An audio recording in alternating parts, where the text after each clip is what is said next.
The Hunter Academy was not built to train heroes. It was built to test who deserved to survive.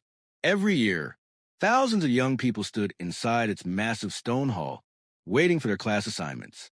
Above them, floating crystal screens glowed with shifting names and ranks. Some students whispered prayers. Others clenched their fists, ready to celebrate. Ilara Voss stood alone near the back. She did not pray. She did not smile. She already knew how this would end. When the crystal screen flashed her name, the hall grew quiet. Ilara Voss, class assignment. Fail Hunter class, section 0. For one heartbeat, no one spoke.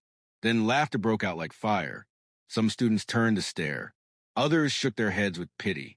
A few looked away, as if her fate was contagious. Section 0. It was not a real class. It was a grave. Everyone in the academy knew the truth. Section 0 was where the council sent students they did not want. Those without strong power readings. Those who did not fit the system. Those meant to disappear quietly. Most quit within a week. Some never returned. Ilara felt the eyes on her back as she walked forward, calm and silent. Her boots echoed on the stone floor. No teacher stopped her. No officer called her name. To the academy, she was already gone. Outside the hall, cold wind cut across the courtyard. Airships floated above the towers, carrying elite students to proper training zones. Ilara was handed a single data chip and a worn map. No weapon, no armor, no escort. Her destination blinked on the map in red. Training zone, 0 monster borderland. By nightfall, Ilara reached the ruins. Broken walls surrounded the old training camp. Rusted weapons lay half buried in the dirt. Warning signs hung crooked on metal poles. Their words burned deep. No rescue guaranteed. Monster activity high. Enter at your own risk. 6 other students waited inside the ruined courtyard. They looked tired, angry, afraid. One of them laughed when he saw Ilara. Another one, he said, they really want us dead. No one welcomed her. Ilara placed her bag on the ground and looked around. She noticed the claw marks on the walls, the dark stains that never wash away, the silence of the forest beyond the ruins. Too quiet. That night, while the others slept, Ilara stayed awake. She felt it again. That pressure in the air, that soft pull in her chest, like a deep echo calling back to her. She stepped outside the broken gate and stood beneath the moonlight. The forest moved, eyes open in the dark. Shapes shifted between the trees. Low-rank monsters, scavengers, creatures that usually attacked on sight. But they did not move toward her. They watched. Ilara did not raise her hand. She did not run. She whispered, softly, in a language she never learned, but somehow always knew. The air trembled. One by one, the monsters lowered their heads. Far deeper in the forest, something ancient stirred. A massive creature, older than the academy, older than human cities, slowly opened its glowing eyes. It felt a presence it had not felt in centuries. Not fear, not hunger, authority. A low voice echoed to the roots of the world. She walks again. Morning came with screams. One of the students had wandered too far from the camp. A beast had attacked him near the tree line. Blood stained the dirt. Panic spread fast. Hunters grabbed weapons. Some froze in fear. The monster stepped out, large, sharp-toothed, muscles tight and ready to kill. Ilara moved. She walked past the others, calm and steady. Every instinct in her body screamed danger, but she did not stop. The monster roared. Ilara raised her hand. Enough, she said. The word was soft, almost gentle. The monster stopped. Its claws sank into the dirt. Its breathing slowed. Then, slowly, impossibly, it lowered its head. No one spoke. The beast turned away and disappeared into the forest. Silence crushed the ruins. The students stared at Ilara like she was something unreal. "What are you?" someone whispered. Ilara looked at her hand. It was shaking now. "I don't know," she said honestly. High above the ruins, an academy surveillance drone hovered, unseen. Its sensors recorded everything. The monster, the command, the impossible obedience. Miles away, In the council chamber, warning lights flashed red.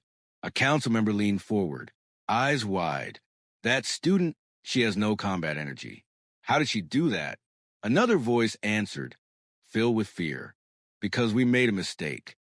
The screen zoomed in on Alara's face as she turned back toward the ruins. Section 0 was never meant to create a leader. The voice said quietly, but we may have just awakened a queen. And in the forest, monsters began to gather, not as enemies, but as followers. Morning light revealed how broken Section 0 truly was. The ruins looked worse in daylight. Cracked stone walls leaned like tired soldiers. Old training dummies lay shattered. Their cores ripped out long ago. Even the air felt wrong, heavy, tense, as if danger never truly left this place. Alara stood in the center of the courtyard while the others watched her carefully now. No one laughed anymore. There were 6 students in total. Rin, a thin boy with sharp eyes and shaking hands. His power readings were high, but he could not control them. Mira, a quiet girl with a scar across her face, injured during her first hunt and labeled unstable. Torek, a former elite trainee, expelled for refusing orders that sent civilians to die. And 3 others, each broken in different ways. All of them had been thrown away. Rin finally spoke. That monster last night, he said slowly. Why didn't it kill you? Alara did not answer at once. She was listening to the forest. It chose not to, she said. That's not an answer, Torek replied, his voice sharp. His hand rested near his blade, but he did not draw it. Monsters don't choose mercy. Alara met his eyes. Some do. The group exchanged uneasy looks. Training began without instructors. The academy had given them no schedule, no weapons, no support. Section 0 was expected to fail on its own. Torek tried to organize combat drills. Mira helped set traps near the ruins. Rin practiced control exercises, fighting against his own shaking power. Alara did none of that. She walked the border. Each day, she moved closer to monster territory. She sat on rocks near the trees, eyes closed, breathing slowly. Sometimes she spoke. Sometimes she stayed silent. At first, the others thought she was wasting time. Then they noticed something strange. No monsters attacked. Scouts that usually prowled the area vanished. Traps triggered with nothing inside them. At night, shadows move at the edge of the ruins, but never cross the line. It's like they're guarding us, Mira whispered one evening. Torek frowned. Monsters don't guard humans. Alara said nothing. On the 3rd night, the academy tested them. A drone dropped a live threat beacon just outside the ruins. The signal screamed into the forest, calling predators from every direction. Rin panicked. This is a kill test, he said. They want us dead. Roars answered the beacon. Shapes burst from the trees, clawed beasts, fast and hungry. Too many to fight, too close to escape. Torek drew his blade. Form up. Alara stepped forward. Wait, she said. The monsters charged. Alara closed her eyes. She felt the echo again, that deep pull in her chest. She did not force it. She allowed it to rise. When she spoke, her voice carried across the clearing. Stop. The ground shook. The monsters froze mid-step. One slid forward in the dirt, then slowly lowered its head. Another followed, then another. Within seconds, every beast stood still, heads bowed. The beacon crackled and died. The monsters turned away and vanished into the forest. No blood was spilled. No weapon was raised. Silence fell hard. Rin sank to his knees. This isn't possible. High above, the drone captured everything. Back at the academy, alarm spread to the command center. She's doing it again, an officer said. Without energy spikes. Without weapons. A senior analyst stared at the data. She's not controlling them through force. Then how? The analyst swallowed. They're recognizing her. The council called an emergency meeting. This power should not exist, one member said. It was erased. History erased it, another replied. Nature did not. On the 4th day, Section 0 changed. Students from other classes whispered about them. Supply drones that usually skip their zone began dropping extra rations. No explanation given. Torque watched Alara closely now. "You're not weak," he said one evening. "You were never weak." Alara looked toward the forest. "I was never trained." That night, something big arrived. The ground trembled as a massive shape moved between the trees. The air grew thick with ancient pressure. Even the monsters went silent. A creature stepped into the moonlight, huge, scaled, eyes glowing like buried stars. The others froze in fear. Alara walked forward alone. The creature lowered its massive head until it touched the ground before her. Rin gasped. "It's bowing." Alara placed her hand on its scale-covered brow. Images flashed in her mind. Old battles, forgotten wars, humans and monsters standing together. A time before hunters, before chains. "You remember," she whispered. The creature rumbled softly. Far away, deep beyond human maps, other ancient beings stirred. The call had been heard. At dawn, the Academy made a decision. "They are no longer a failure class," a council member said tightly. "No," another replied. "They are a threat." Orders were signed. Elite hunters were deployed. Section 0 would be tested again, this time with force. And Alara, standing at the edge of the ruins as monsters gathered silently behind her, felt it clearly now. They were not following her because she commanded them. They were following her because she belonged. The elite hunters arrived before sunrise. Black transport ships hovered above the ruins, engines humming like distant thunder. Armed figures dropped into the courtyard with perfect formation. Their armor was clean. Their weapons were new. Their eyes were cold. Section 0 woke to the sound of boots on stone. Torek stepped forward, blade in hand. "Elite squad," he muttered. "They don't send these unless they expect resistance." Rin's hand shook. "We're dead." Alara stood still. The lead hunter removed his helmet. His rank symbol marked him as a veteran, someone who had killed hundreds of monsters. "Alara Voss," he said, "by order of the Hunter Council, you are to be isolated for evaluation. Immediately." The word isolated carried a clear meaning. Torek stepped in front of her. "She's under our protection." The hunter laughed. "You don't have protection. You're Section 0. Alara gently placed a hand on Torek's arm. "It's all right." She stepped forward alone. The forest reacted. Leaves trembled. The ground pulsed, as if something massive shifted beneath it. Low growls echoed from every direction. The elite hunters raised their weapons instantly. "Stand down," the leader ordered, though his voice lacked confidence now. Alara looked at him calmly. "You came to test me." "Yes," he admitted, "and to stop you if needed." She nodded once. "Then watch." She turned toward the forest. Dozens of monsters emerged from the trees. Then hundreds. Large ones, small ones. Predators that usually fought each other now stood side by side. But they did not attack. They waited. The elite hunters froze. "This is impossible," someone whispered. Alara raised her voice, not loud, but clear. "Leave this place." The monsters stepped forward, not charging, escorting, surrounded by silent, watchful beasts. The elite squad slowly backed toward their ships. No one fired. No one dared. When the transports lifted away, the forest relaxed. Section 0 still stood. High above, hidden satellites sent live feeds to the Hunter Council. The chamber was filled with fear. "She didn't dominate them," one council member said. "She didn't enslave them." "She didn't need to," another replied. "They accepted her." Silence fell. An old historian spoke, his voice shaking. There were records before the purge.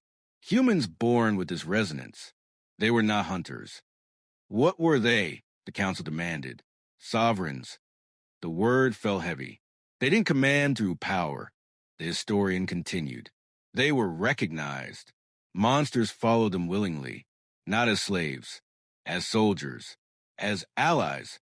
A council member slammed his hand on the table. Those humans were erased for a reason. Yes, the historian said softly, because they made the hunter system obsolete. Back at the ruins, Alara felt the truth settling inside her. She remembered now, not memories, but instincts. How to stand, how to speak, how to listen. Monsters approached her carefully, lowering their heads. Some were wounded from old battles. Others carried offerings, bones, crystals, pieces of armor. Alara felt their pain. "You don't need to fight anymore," she said quietly. The monsters hesitated. Far away, beyond human lands, something ancient answered. A massive presence stirred beneath mountains older than cities. A voice rolled through the deep earth. The sovereign stands again. Across the world, sensors picked up movement. Monster migrations began. Not random, directed. Cities panicked. Hunters were mobilized. The media spoke of invasions and threats, but no attacks came. Monsters stopped at borders. They waited. In Section 0, life changed. Supply drones arrived daily now. Better food, medical kits, weapons. No messages attached. The Academy pretended nothing was wrong. Torek trained the group harder than ever. "If they move against us," he said, "we'll be ready." Rin finally gained control of his power. With Alara nearby, his fear eased. Myra's injuries healed faster when monsters guarded her sleep. They were no longer the weakest class. They were something new. One night, Alara stood alone at the edge of the forest again. The massive ancient creature returned, kneeling before her. Its eyes glowed with deep respect. "You know what this means?" It rumbled. "Yes," Alara replied. "You will change everything." She closed her eyes. "I don't want a war." The creature lowered its head further. "Then you must lead." Back at the Academy, the council made its final decision. "If she continues," one member said, "hunters lose control. Monsters gain choice. Humanity loses its weapon." Another replied, voice cold, "Then we remove the sovereign." A red order flashed across the table. Classification. Extermination authorized. Alara felt at the moment the order was sent. A sharp pressure. A warning. She opened her eyes and looked toward the distant Academy towers. "They're coming," she said. Behind her, the forest answered. Thousands of monsters rose as one. Not in rage, in loyalty. And for the first time in centuries, humanity faced a truth it could not erase again. The weakest class had awakened a power older than fear. The attack began at dawn, not with sirens, not with warnings. The sky above Section 0 darkened as dozens of Academy gunships appeared through the clouds. Their engines roared like angry beasts, shaking the ruins to their core. Red targeting lights swept across the ground. Torek looked up and cursed. "They're not testing us anymore." Rin's face went pale. "That's a purge fleet." Mira clenched her fists. "They're going to erase us." Alara felt the weight of it all settle on her chest. The council had chosen fear over truth, control over understanding. She stepped forward as the first blast at the outer wall. Stone exploded. Dust filled the air. Elite hunters dropped from the ships, far more than before. Heavy armor, suppression weapons, anti-monster gear designed for mass killing. A loudspeaker boomed across the ruins. Alara Voss, a cold voice said, "You are hereby declared a Class 1 threat. Surrender immediately."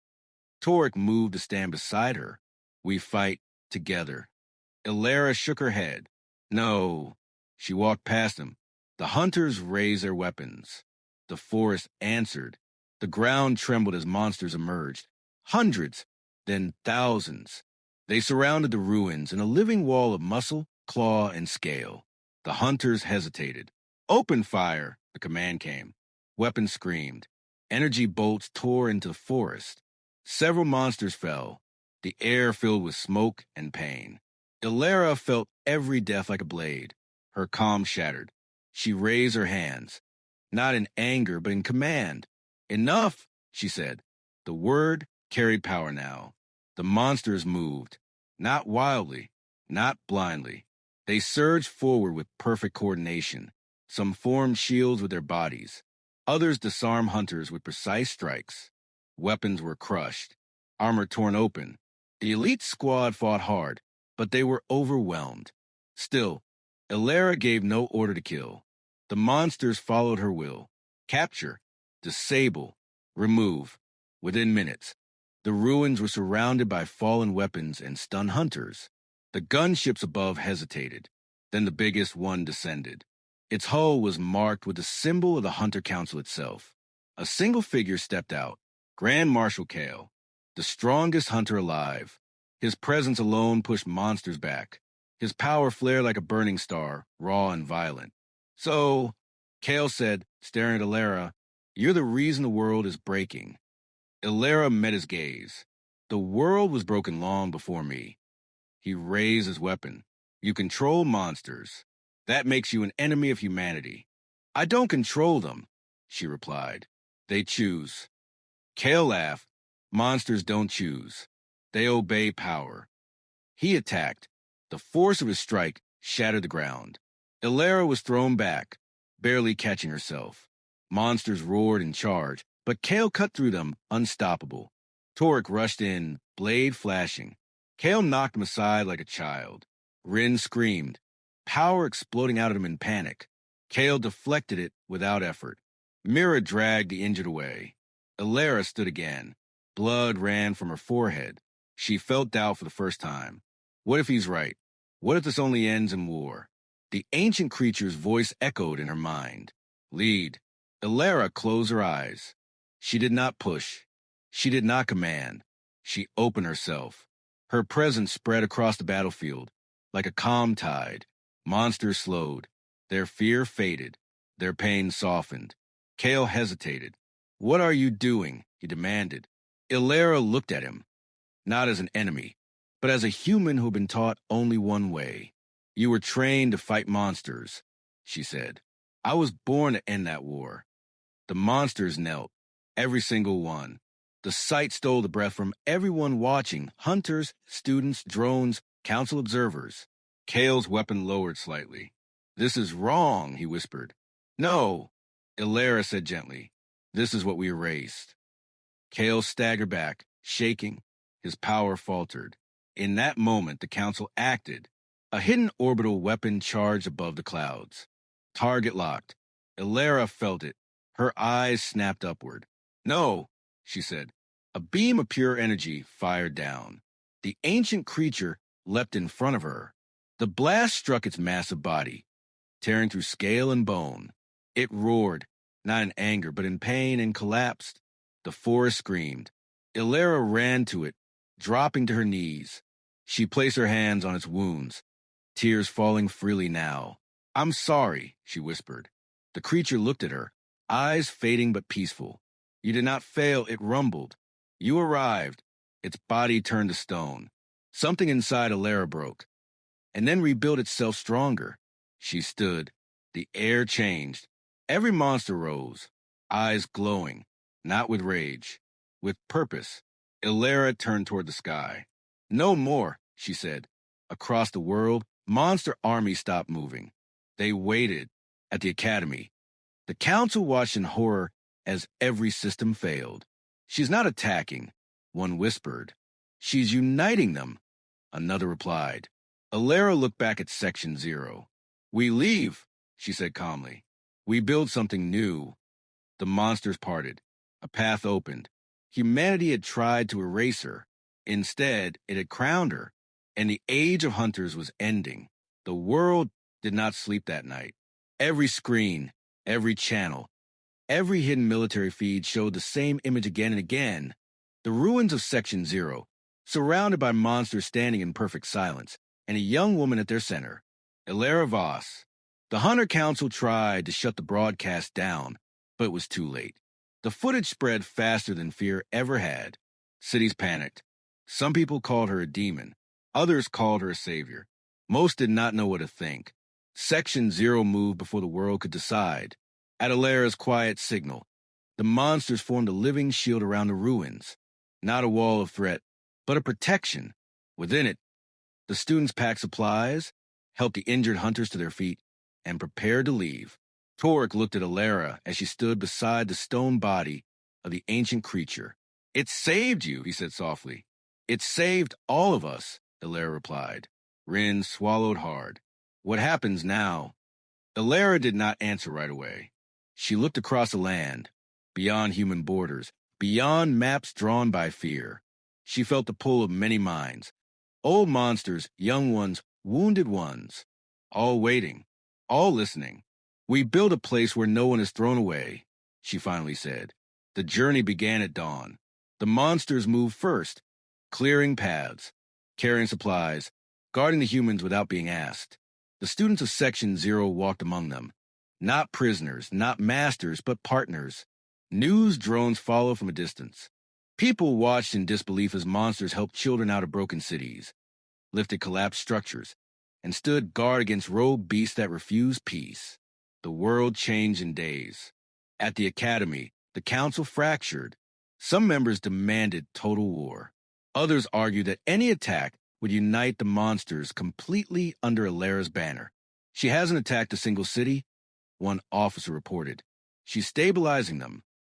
A senior council member whispered, she's doing what we never could. In the wild lands beyond human rule, Alara found the place she had been drawn to, a vast valley protected by mountains and ancient stone formations. This is it, she said. Monsters began to work immediately. Massive creatures shaped the land. Smaller ones built paths and shelters. Humans and monsters worked side by side. They called it the Concord. Refugees came first. Failed hunters. Injured soldiers. Civilians who had lost homes to endless war. No one was turned away. Alara refused crowns, titles, and banners. But the monsters named her anyway. Not loudly. Not in words humans used. They called her queen because she listened. One evening, as the valley settled into quiet, Torek approached her. The world's governments are scared, he said. They're forming a coalition. Alara nodded. Fear doesn't fade easily. Are you ready if they attack? She looked at the monsters resting peacefully around the valley. I won't strike first. That night, a small human city on the border was attacked by a rogue monster swarm. Creatures untouched by Alara's resonance. The old response would have been fire. Alara went herself. She stood between the city and the swarm as the people screamed and soldiers raised their guns. Stop, she said. The monsters hesitated. Confused, wild. She stepped closer, reaching out with her presence. Some fell still. Others fled. The city was saved without a single death. The soldiers lowered their weapons. A child ran forward and hugged a nearby monster's leg. The image spread everywhere. Something broke in the world's fear. Still, not everyone accepted it. A radical hunter faction launched a final plan. They would kill Alara and shatter the bond. A long-range strike was prepared. Silent, precise. Alara sensed it moments before impact. She did not run. She raised her hand. A massive shadow rose behind her. The strike hit and vanished, swallowed by a shield of living scale and stone. The hunters watched their weapons fail. Across the world, monster packs turned their eyes toward the same point. The message was clear. Harm the queen, and the world would answer.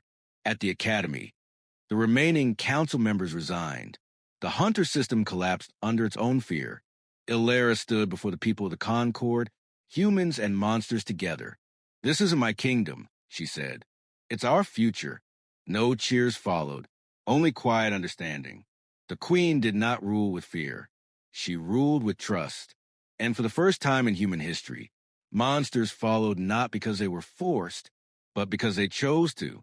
The world did not end. That surprised everyone. Weeks passed after the fall of the Hunter Council, and no great war came. No monster invasion followed. No cities burned. Instead, something slower and far more powerful began to spread. Change. At first, governments refused to speak Alara's name. News channels called her an unknown force. Old hunters called her a mistake that would cost humanity everything. But people watched. They watched monsters guard roads instead of breaking them. They watched wounded humans carried to safety by claws once feared. They watched children sleep without alarms for the first time in years. And they asked a dangerous question. What if the hunters were wrong? The Concord grew. It did not expand by force. It expanded because people walked toward it. Refugees came with nothing but fear and hope. Former hunters came last, ashamed and unsure. Ilara welcomed them all. She did not stand on a throne.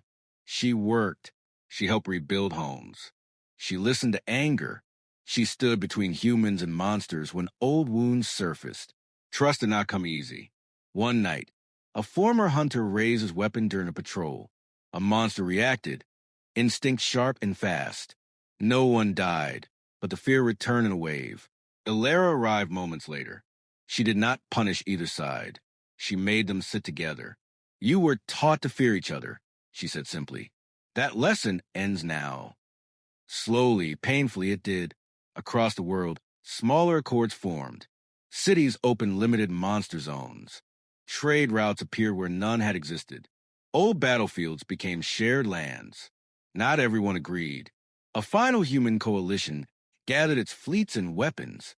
They sent one last message. Surrender authority. Disband the Concord. Or be destroyed. Ilara read the message in silence. Torek stood beside her. If they attack, we can stop them. Yes, Ilara said, but then they will always fear us. She walked to the highest ridge, overlooking the valley. Monsters gathered below. Humans stood beside them.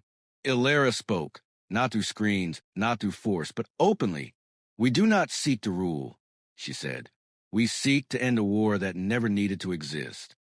The message was broadcast everywhere. If you come to destroy us, she continued, you will find we are not alone. You will find your own people standing in your way. The fleets hesitated. Inside those ships were soldiers who had watched the same footage as everyone else, who had seen monsters save cities, who had children asking why the world used to be so cruel. Orders went unanswered. The coalition broke apart, without a single shot fired. History recorded it as the day fear failed. Years passed. The word hunter faded from use. It was replaced with guardian, mediator, pathfinder. Humans no longer trained only to kill. They trained to understand. Ilara aged slowly. Too slowly. She noticed it one morning while washing her hands. No new lines, no weakness. The monsters noticed too. The bond keeps you, an ancient voice told her, as long as balance holds. Ilara accepted it quietly. She was no longer just human. She was not fully something else either. She was a bridge. One day, long after the academy ruins had turned to dust, a child asked her a simple question. Queen Ilara, the child said, why did the monsters follow you? Ilara smiled gently. They didn't follow me, she said. They followed what I chose to be. The child frowned. What was that? Ilara looked out across the valley. Humans and monsters walking together, laughing, arguing, living. I chose not to fear, she said. Far beyond the world, deep in silent space, other civilizations watched. They had expected humanity to destroy itself. Instead, humanity had done something far more frightening. They had made peace with what they once called monsters. And in doing so, they had become something new. Not conquerors, not prey, but leaders. The Chronicles of the Galaxy would later record it simply. Humanity did not win the war. They ended it. And at the center of it all stood a woman, once thrown into the weakest class, who changed the fate of the universe by refusing to be afraid.